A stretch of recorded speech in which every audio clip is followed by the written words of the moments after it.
If you're playing into week 18, good for you. You're a brave soul. We've got your waiver wire advice right now. This is Fantasy Football Today Express. Adam Aizer and Jamey Eisenberg. Before we get into the waiver wire, what a game last night. Woo! That was fun, huh? It was fun.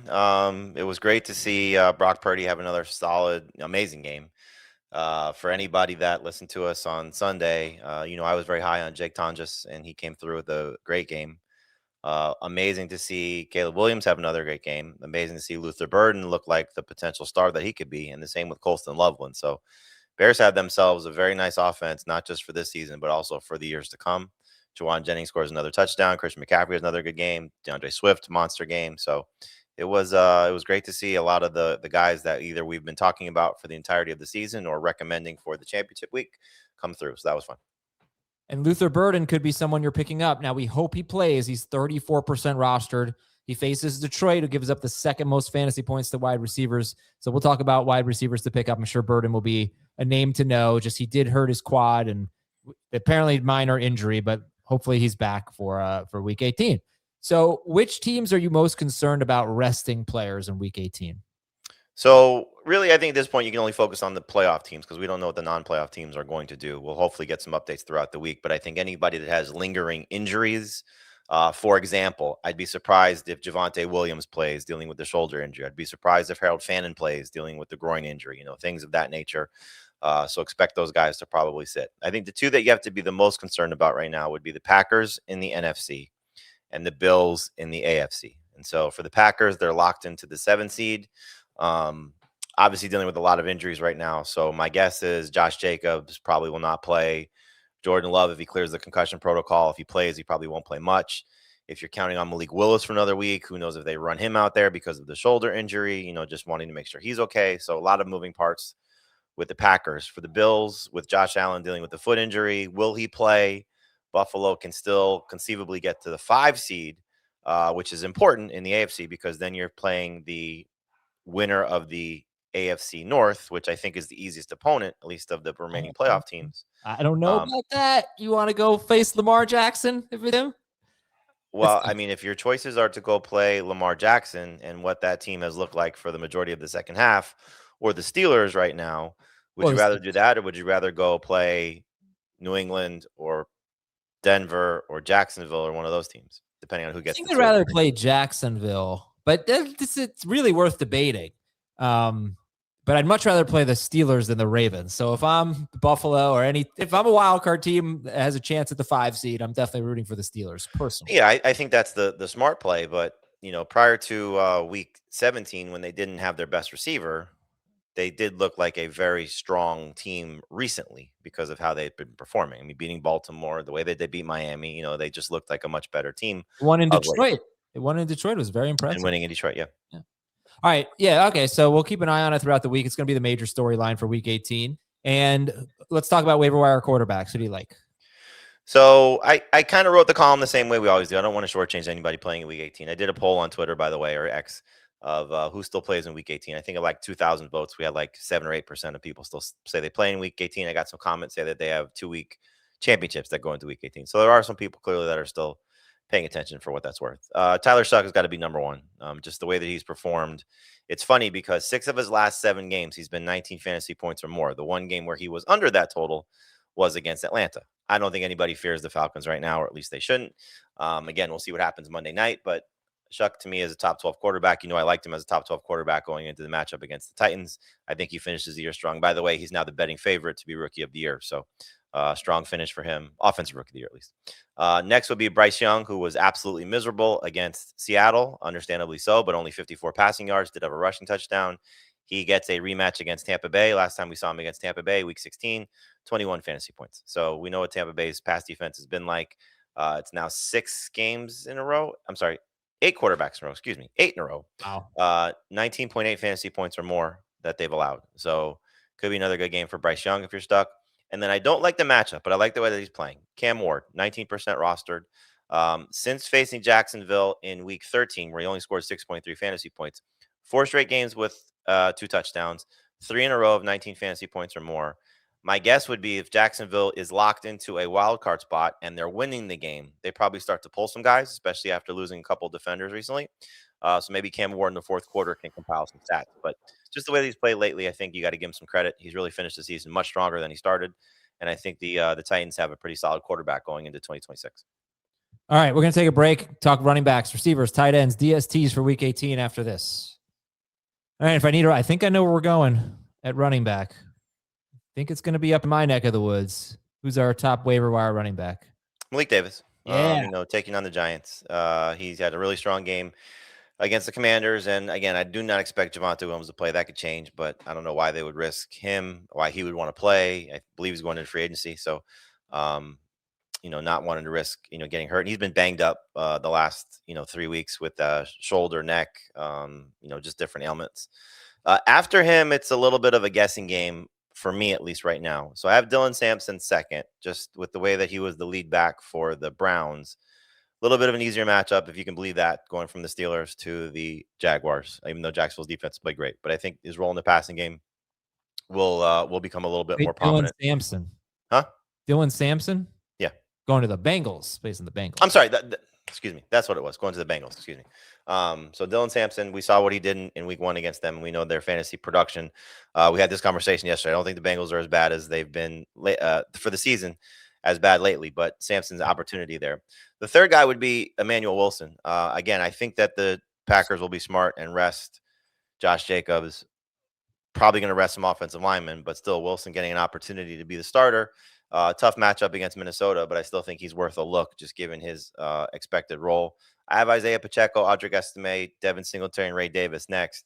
Pacheco taking on the Raiders. That run defense looked bad against the Giants, and I think Pacheco will get an opportunity to be the lead running back again for the Chiefs. Estime coming off a very strong game. I know it was basically the majority of that was one big run, but still not a bad matchup against Atlanta. And then Singletary getting the touchdown in the game for the Giants. Maybe he gets a little bit more work as well in tandem with Tyrone Tracy. And then Ray Davis, just again with the thought of maybe the Bills resting guys. I think Davis would get the lead running back role ahead of Ty Johnson. Okay. How about wide receivers? Who are your favorites on the waiver wire? Luther Burden, like you said, coming off the game that he had. I think by all reports, both Schefter and Rappaport seem to indicate that he's fine. We'll keep an eye on the practice reports there, but I mean, how can you not look at this guy, especially if Rome Odunze's out, given the matchup against Detroit, and they may start to rest some guys just knowing that they're out of the playoffs. Parker Washington, we had this conversation. Who's going to be the best Jaguars wide receiver in week 17? Well, after what he did in week 16 against Denver, he follows up with a strong game in week 17 against the Colts. And I think it's all systems go for how Trevor Lawrence is leaning on Parker Washington right now. Jalen Coker would be next for me. Good game against Tampa Bay first time around. We'll see how he does in the rematch here. I'm sorry. Did not have a good game against Tampa Bay the first time, but good matchup here. So I think Jalen Coker is worth a look. Chimere Dike, it's his every other week. So he didn't score a touchdown last week, so he's due 3 touchdowns in his last 6 games prior to week 17. But he had a good role. And again, the way Cam Ward is playing right now, I think he's worth a look in deeper formats. Trey Tucker, I don't know who's going to be the quarterback for the Raiders. I'd be surprised if it's Geno Smith, but another decent game for him against the Giants. I think he's worth a look again, deeper leagues. We're talking deep league options at this point. And then Jalen McMillan and Kyle Williams would be the next 2 guys. McMillan coming off an amazing game for Tampa Bay, but who knows how that will carry over from week 17 to week 18, given Mike Evans and Chris Godwin and all those guys still active. But McMillan definitely played well with his performance against Miami. And then Kyle Williams, I know he didn't have a touchdown, despite the fact that Drake May threw 1 billion of them, but did have 5 targets. We'll see if Kayshon Boutte's able to play. We know that Matt Collins is out, so Williams did get 5 targets. Maybe if May throws the ball a little bit more against Miami or gets a deep shot, Kyle Williams could come through in this performance. Okay. By the way, it seems like it's going to be Kenny Pickett for the Raiders. Pete Carroll said it's going to be tough for Geno Smith with a high ankle sprain to come back this week. All right, tight ends. So, again, this is another position. Look at the shallow league guys. Juwan Johnson, Colston Loveland, Dalton Schultz, Brenton Strange, all rostered between 76% and 69%. But once you get past those guys, it's really a tough call right now because I think if you were to say that there is no George Kittle, Tonjes should be number 1. But Kittle was reportedly close to playing. Huge game, obviously, against Seattle. You would expect him to be out there. Just keep an eye on the practice reports. Again, you don't know who. Might want to pick up both these guys, but Michael Mayer coming off the game that he just had, Brock Bowers, we know is shut down. So Mayer with the 9 catches, he would be the preferred choice for me to go get first. After Tonjes, it's AJ Barner. Rashid Shaheed's in the concussion protocol. San Francisco last night got beat up by San Francisco last night got beat up by Chicago's tight ends. I think Barner has proven at times when he gets targets, he's a decent fantasy option. So deep league guy there you can look at. Colby Parkinson, we'll see what the Rams decide to do, but this will be a much easier matchup depending on what he does Monday night against the Falcons. But the Cardinals, we know, have been bad against tight ends the majority of the season. And then it's kind of just I really haven't settled on who I like next, but Aronde Gadsden, we'll see what the Broncos decide to do. But Gadsden coming off a strong game this past week. We know that there's no DK Metcalf and now no Darnell Washington. Both tight ends for the Steelers will be in play. Freiermuth had the better yardage game. Jonnu Smith had 5 catches for 18 yards. So I don't know how much you want to buy into that, but the catches were there. And then Chigo Okonkwo's coming off 2 straight strong games, and we don't know if Dalton Kincaid will play for the Bills, but Dawson Knox, I'm sure, will be in play depending on what Buffalo decides to do against the Jets. All right, Jamie. Oh, DSTs. Sorry. DSTs and kickers. Vikings would be number 1 taking on the Packers. I mean, it's hard to overlook the way that their defense is played, now playing backups. The Ravens taking on the Steelers. Their offense just looked bad, obviously, against the Browns. So hopefully Baltimore's defense comes to play if you need them. And then the Chargers against the Broncos. I know the Chargers gave up 2 long touchdowns to C.J. Stroud, but their defense really buckled down after that. And I think in a game, if they decide to play, which my guess is they will, taking on Bo Nix, who's been a little turnover prone recently as well. Kickers, it's almost the same list from a week ago. Eddie Pinheiro, still in a percentage range that you want to buy into him against Seattle. Will Lutz taking on the Chargers, and Andres Borregales taking on the Dolphins at home. Yeah, I get this. I wouldn't say. I just think there's a chance the Chargers are resting guys. They've been eliminated from the division. They've clinched a playoff spot. So they're just playing for seeding. And why would Justin Herbert play? I mean, I feel like Justin Herbert, who re-aggravated the hand injury early in that game against Houston, that is one that scares me a little bit. So just something to keep an eye on. Maybe I don't think that's a bad thought. Again, there's Buffalo, we don't know what they'll do. Chargers, we don't know what they'll do. How much does the 5 seed matter? Because if the Texans lose and the Texans have the tiebreaker against the Bills, if the Texans lose, then you have a shot at the 5 seed. Texans win, even if the Jaguars win, the Texans are locked into the 5. Yeah, so in the NFC, the 5 seed is pretty valuable. Carolina's immensely valuable, or Tampa Bay. To me, is a much more appealing matchup than I would say the Ravens. I think the Ravens are better than the Steelers.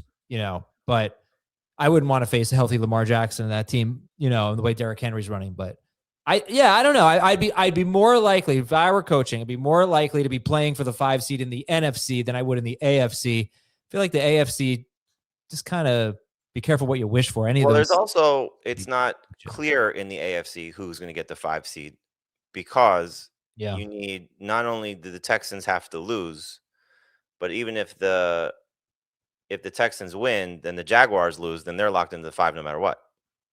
If the Jaguars lose, they're the 5 seed?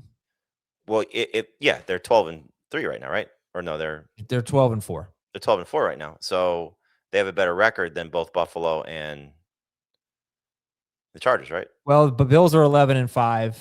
So if the Jaguars lose and the Bills win, they'll have the same record. And the Chargers also. Chargers are 11-5. Well, the Jaguars beat the Chargers. Okay, but if there's a 3-way tie, I don't know how that factors in. Yeah, so there's a lot of moving parts for the look at conference record and stuff like that. Buffalo's right. The Rams control their own fate to face the NFC South winner. Yeah, if the Jaguars lose and the Chargers and Bills win, all 3 teams are going to be 12-5 with a conference record. Well, the Texans. Oh, I forgot about the Texans. Right, they're facing the Colts. All 3 teams would be 12-5 with a conference record of 9-3. The Texans would be 12-5. The Texans would win the division if they finish tied with the Jaguars, right? Yeah. Yes. Must be the case. So yeah, I don't know what would happen with the seeding there. I'm sure that's published. We'll figure it out by Tuesday's show for sure. Thanks everybody for watching and listening. For Jamie, I'm Adam. Talk to you tomorrow on Fantasy Football Today.